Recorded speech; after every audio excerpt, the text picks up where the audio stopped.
In your Bibles or on your phones, I invite you to turn to Psalm 116, Psalm 116, which we're going to read in just a few moments. This is our second week of looking at a couple of my sticky note verses, verses that God laid on my heart over the last 2 years that have helped get me through those 2 years, where He spoke specifically in a specific way to me.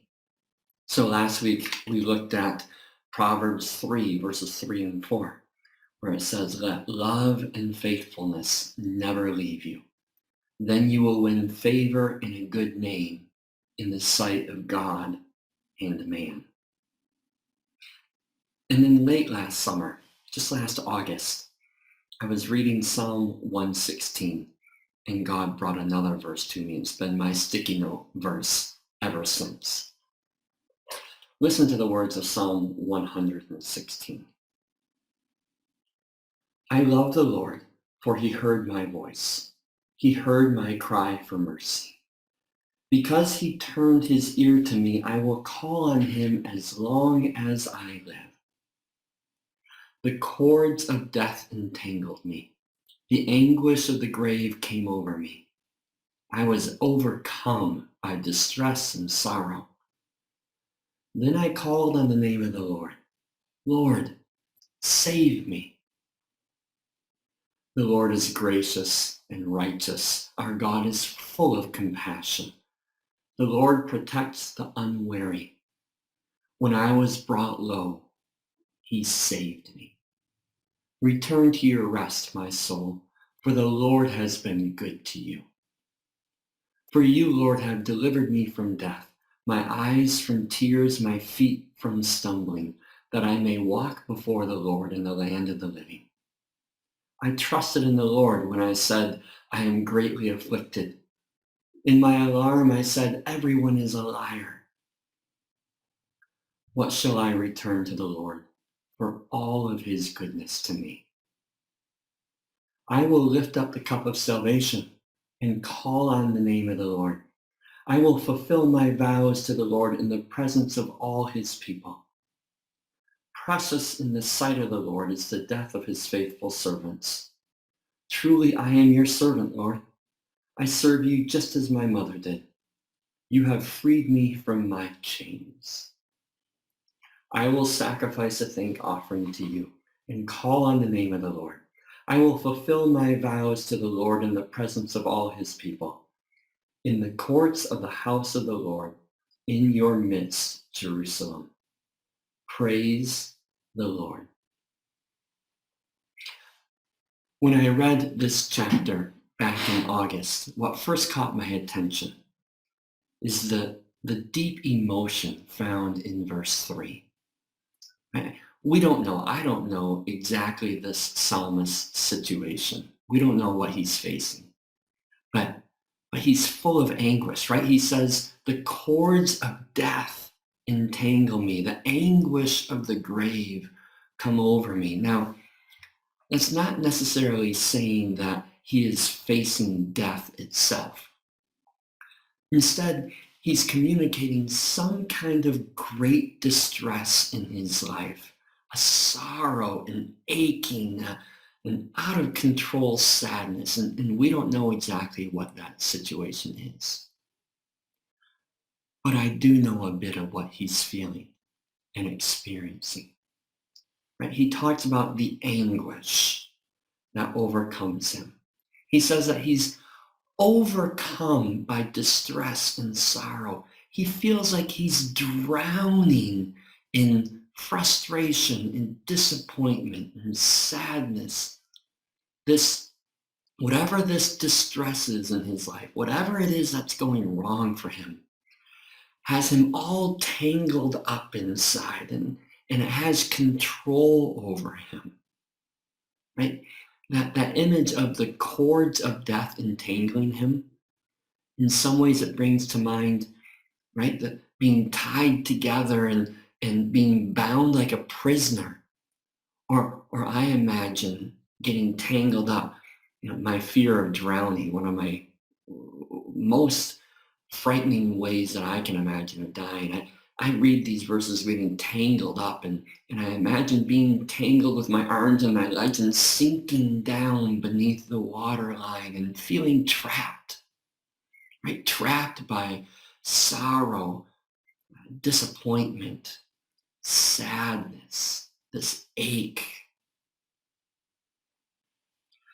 And my guess is I'm not alone here in being familiar with that kind of desperate feeling in life. Right? There are times in my life when the challenges I'm facing or the sadnesses I'm experiencing or the disappointments I'm facing, that, that they just feel like they're overwhelming me, right?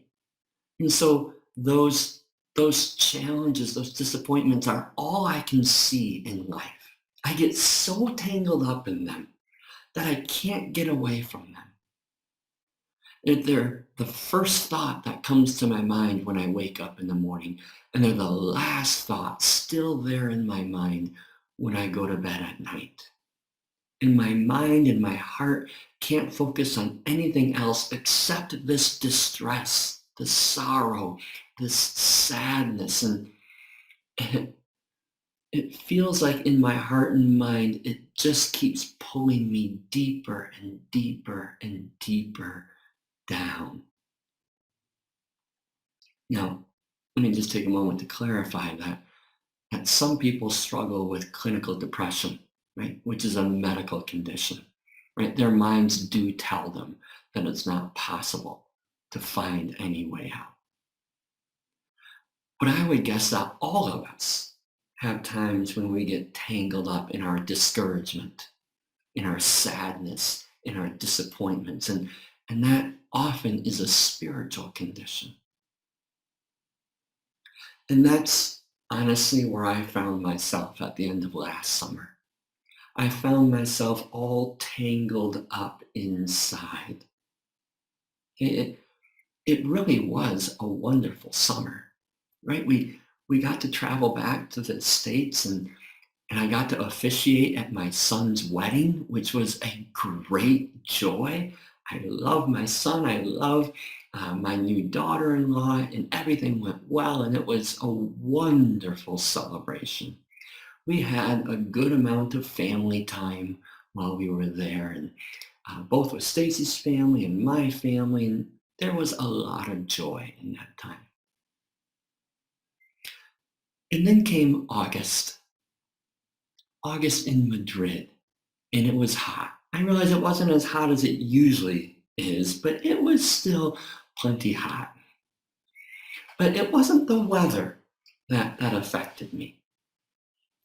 Instead, I found during that month that my mind kept focusing on things that I had left behind in the United States. Things that left me feeling sad and sometimes lonely and often missing those things that I left behind. So having just spent time with my kids again made me miss them all the more again. And while we were back in Michigan, we drove past our old house that we lived in for 18 years, and we visited our old church, and things have changed. And obviously they should change, right? The new homeowners can change anything they want. It's their house. And the church should move on without me and should be different without me. But it was still just a little bit sad to see. And being back, I realized how relationships have changed over 2 years of being away. And once we got back in August, I would see pictures on Facebook of old friends getting together during the summer, and my heart would just tell me, you're not there anymore, that you don't belong there anymore. And it was so easy for me to let the woe is me feeling, the sad feelings overwhelm me. And honestly, they did. Like they have for some of you. Like like they did for the psalmist. Right? That's what he's talking about in verse 3. But then in verses 4 through 6, right, out of this distress and out of this heart and mind sorrow of his, the psalmist calls out to God, and God responds. Right? He calls out to God for help, and God, in his, as the psalmist says, in his grace and his righteousness and his compassion, he reaches down, the psalmist says, to those who are brought low. God reaches down to people who find themselves sinking, like I was, like the psalmist was, like you sometimes feel. When we're sinking low, God's arm is not too short to reach down and grab a hold of us. And sometimes we are wise enough to call out to God. And sometimes God just graciously finds us. And God found me last summer with this next verse, with verse 7. It became my sticky note verse. And this sticky note is still hanging where I see it first thing every morning and last thing, virtually last thing every night. Verse 7 says, "Return to your rest, my soul, for the Lord has been good to you." Return to your rest, my soul, for the Lord has been good to you. A couple words that I had to learn more about and that I dug into. The first one in that first phrase, return to your rest, my soul. Rest. What is that? What is he talking about? This rest is exactly what God desires for us, and it's what Jesus came to give us. Rest is more than just taking a break for a little while. That's not what he's talking about here. He's not saying just take a break, step to the sidelines, and stop worrying and stop being sad for a little while. No, this rest that he's talking about is defined as a state of unthreatened well-being. Okay, let those words sink in. You're living in a state, you're existing in a state of unthreatened well-being. It's just the opposite of being tangled up and drowning and that panic feeling that comes with that distress and sorrow sinking you low. No, it's just the opposite of that. It's experiencing in life true peacefulness, true security. Right? It's the Psalm 23 image that we get when we are able to picture in our mind the reality of these words. Right? The Lord is my shepherd, and I lack nothing. He makes me lie down in green pastures. He leads me beside quiet waters. He refreshes my soul. It's that picture of green pastures and quiet waters, of you and me, the sheep, safely lying down. No worries, no concerns. The food is there, the water's there, the shepherd is there to protect. So we have no worries.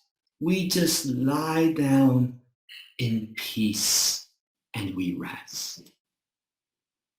It's also, that rest is also the promise that Jesus gives us in Matthew 11, right? Jesus himself says to us, "Come to me, all you who are weary and burdened, and I will give you rest.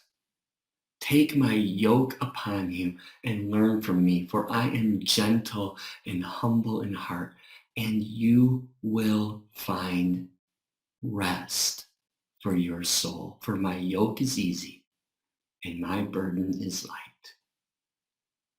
It's what Jesus promises us. He promises to give us rest, calm, safety, security that comes from being held in relationship with him.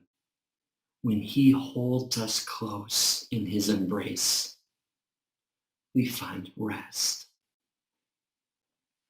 And that rest is exactly what my mind and heart didn't have and needed. Right? So this verse, return to your rest, my soul, is an invitation from God to return to that rest, to return, to go back to where I once had been before but had left, right? To go back to Jesus and receive the peace that he offers. When I heard these words, I heard Jesus' voice saying, "Come back." Because I had wandered away from the quiet waters, from the contentment and the peace that comes from trusting God with my life and resting in him. I had let other things lead me away, pull me away from that resting place. Right? And I realized, right, if I'm not experiencing the quiet waters, if I'm not experiencing peace, even in the challenging and difficult times of life at some level, right? There's times when anxiety goes up and down, but if I'm not experiencing peace at some level with God, then it's not because God has left me. It's not because God has failed to keep his promise to me. It's because I have walked away from him. I've wandered away from the quiet waters and the green pastures that he has promised and he has supplied. I have walked away from the offer of rest that Jesus has come to give me. But I also realize with these words that by God's grace and compassion, I can always return. Return to your rest, my soul. The invitation is right there for me to return, to find the rest that Jesus promises. And remembering the truth of the next line is what helped me return, is what helped my heart and mind and soul to come back and find rest, right? Return to your rest, my soul, for the Lord has been good to you. That's a declaration. That's a statement of what is true and of what I too often forget. The Lord has been good to you. I had to make the conscious decision to remember that the Lord has been good to me because that truth was being drowned in sadness, was being hidden and pushed out of my sight. And it took some discipline on my part, right? You probably know I like to go for hikes and walks, and it took discipline as I walked and hiked on some of these days to list the ways that God has been good to me, to remember and to consciously think about them. Because my guess is we're a lot alike.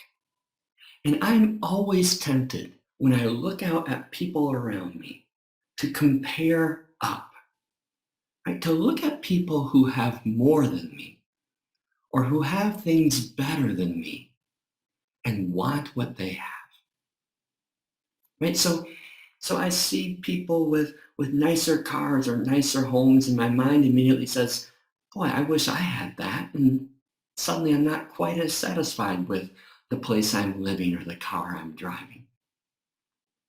I see on Facebook some friends of mine posting pictures of family gatherings with 3 generations together because they all live right next to each other, right? And so there's grandpa and grandma, mom and dad, and the grandkids all together. And I think, boy, I'd like to be able to do that whenever I felt like it. Last summer, I saw friends uh, going to their Detroit Tiger baseball games, right? You know I love the Detroit Tigers and I love baseball, and I immediately think, boy, I'd like to do that. I see people spending time with their dad, and I think, I wish I could do that. My father passed away, 17 years ago at age 67, way too young. I'd like to spend more time with him. Those kinds of things help sink me, tangle me up. So on one of my hikes, on one of my walks, I ended up thinking about all the people who would look at my life, who would look at me and would want what I have. Right? I have a safe place to live, a wonderful flat in a town that I love living in. And there are so many people in this world who don't have a roof over their heads, who don't have a home. There are refugees and immigrants and poor who would, who would love to have the extravagant living space that I have. There's people living with maybe one room for multiple families instead of all the space I have. And I thought, boy, God has been good to me. I do have a car. It may not be the nicest car in the world, but it's treated me very well. And it gives me all kinds of freedom to travel. And so many people don't have that freedom. They haven't been able to see and experience the world like I have. And I thought, boy, God has been good to me. And yes, my friends can go to their Detroit Tiger baseball games. But I get to live in Spain. I get to hike the hills around me. I get to eat the great Spanish food. I get to spend time on the northern coast a couple weeks ago, which is spectacularly beautiful. And I'd rather do that than go to a Detroit Tigers baseball game. And I feel a bit badly for people who don't get to experience God's great big world with all of its beauty like I do. And I realize, boy, God has been good to me. I have kids who I would love to be together with more often. But how many other families wish for children and don't have them? Or how many other families have relationships with their kids that are broken and would want a relationship like I have? Plus, I get to see them on the screen virtually any time I want. And I think back to a generation ago, some of our family members immigrated from Europe to the United States, and when they did that, the best they could do is write letters back and forth. They left behind people they loved, and they never saw them again. And I thought, boy, God has been good to me. And when I do miss the friends that I have left back in the United States, that's when I think of you, my friends here in Spain. I love being here with you and with Mountainview Church. And sometimes saying goodbye to old friends is what it takes to make new friends. And I'm so, so glad that God has brought us together, has given us the opportunity to share life together. And then I think, boy, God has been good to me. And yeah, I miss my dad, but I'm so grateful for 34 years with a father that I loved. Some people get a lot less than that. Some people get more years, but they don't really miss their dad. They don't have that kind of relationship. And from that perspective, I realize, boy, God has been good to me. When I remember the truth of how good God has been good to me, then the cords of distress and of sorrow that were tangling me up and bringing me down, right? They begin to untangle. They begin to loosen their grip on me. And I begin to find rest. I find rest. and how good God has been good to me. It doesn't mean there isn't still some sorrow and challenges to face and to work through, but I can work through those. I can face those, knowing that God has been good to me, still experiencing the rest that he provides. When my perspective changed, then my heart changed, and I experienced contentment instead of want, satisfaction instead of discontent, and gratitude instead of grief. I'm pulling up on my phone a picture that came through on Instagram uh, earlier this week, and I thought it was perfect for what I was thinking about and what I needed. So I got this picture on Instagram, and I'll read it to you. It says, "Repetitive complaining will attract things to will attract things for you to complain about. Repeated gratitude will attract things for you to be thankful about." Let me read that again. Repetitive complaining will attract things for you to complain about. Repeated gratitude will attract things for you to be thankful about. Repeated gratitude, remembering that God has been good to you. So last year, at this time in November, some of you were in a small group with me online, a group about gratitude. We studied gratitude. And if you were in that group with me, you remember that I started at that time writing what I was thankful for on sticky notes. You're going to think I'm a sticky note addict, right? But I wrote things that were simple and things that were profound. And I put sticky notes on my closet door. They have since moved to the inside of my closet door, but they're still there. Those sticky notes I started writing a year ago. No one else sees them. But every once in a while, I'll open my closet door and I'll read through them, and they make me smile. And they remind me that God has been so good to me. In fact, I was thinking this past week it would be good for me to start writing a few more of those gratitude sticky notes to stick inside my closet door. It would remind me to return to my rest. So my encouragement to all of us is to hear Jesus' invitation to us. Right? When those seasons of distress and sorrow come, and they will come, right? They do. When those feelings of sadness and disappointment and discouragement begin to get us feeling all tangled up, and they start to get a hold of our hearts and minds and to pull us under, to sink us. Before you go down, before you let them do that, hear Jesus' invitation to you. Return to your rest, for I have been good to you.